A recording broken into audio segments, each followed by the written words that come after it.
Jared Polin, FroKnowsPhoto.com, and this is a preview of the Canon 35mm f1.4L version 2 USM lens. But before we get into more about this lens, if you haven't signed up for the FroKnows Photo email list, you can do so. Just look for this orange box over on the website, put your name, email address in it, hit send it, and I will send you a free guide to capturing motion in low light situations. So this is an updated version of the lens that was first released in 1998. So it's been a long time coming. From what I've been told is that Pete Souza, the president's photographer, absolutely loves his 35mm f1.4, and I think he's gonna like this new one even more. So some of the specs on the old one is that it was built very well. You get great bokeh, you let a ton of light in. It's ultra sharp at 1.4, which not a lot of lenses have sharpness edge to edge, even wide open at 1.4. But this new lens, what Canon is saying makes it interesting and even better is something new that they put into it. Blue Spectrum Refractive Optics,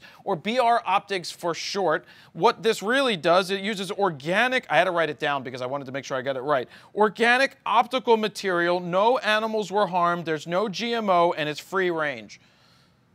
Well, no optical, well, yes. It uses organic material for whatever that means. But what it really does is it cuts down on the chromatic aberrations. What that means is that you have less of that fringing, that purple fringing, and they've been able to get rid of that in this lens. Now, this is a very special lens in terms of who's going to buy it. It's an $1,800 lens, or $1,799. And it's a fixed focal length lens, which means it doesn't zoom. But it is one of the sharpest lenses that's going to be out there. It's a nice angle. 35mm is nice. 24 is really wide, and sometimes you don't end up using it in a fixed focal length lens as much as the 35. Canon even mentioned that it's a 50mm on crop sensors camera, but who in their right mind is going to spend this amount of money on a crop sensor camera to get this type of lens on a crop sensor? I wouldn't be doing that personally, but I think this is going to be an awesome lens for photojournalists. It's not really a portrait lens, but it's a great street photography. Really anything that has to do with photojournalism, this is going to be an awesome lens. With less fringing, it would be interesting to see if they put this blue spectrum or BR optics into new lenses going into the future. So this is interesting. Are you going to pick up a lens like this? Would you rather have a 24 to 72.8 that you spend your money on?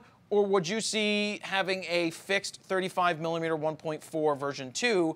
What do you guys think? Is this for you or is it a pass? That's where I'll leave it. Jared Polin, FroKnowsPhoto.com. See ya.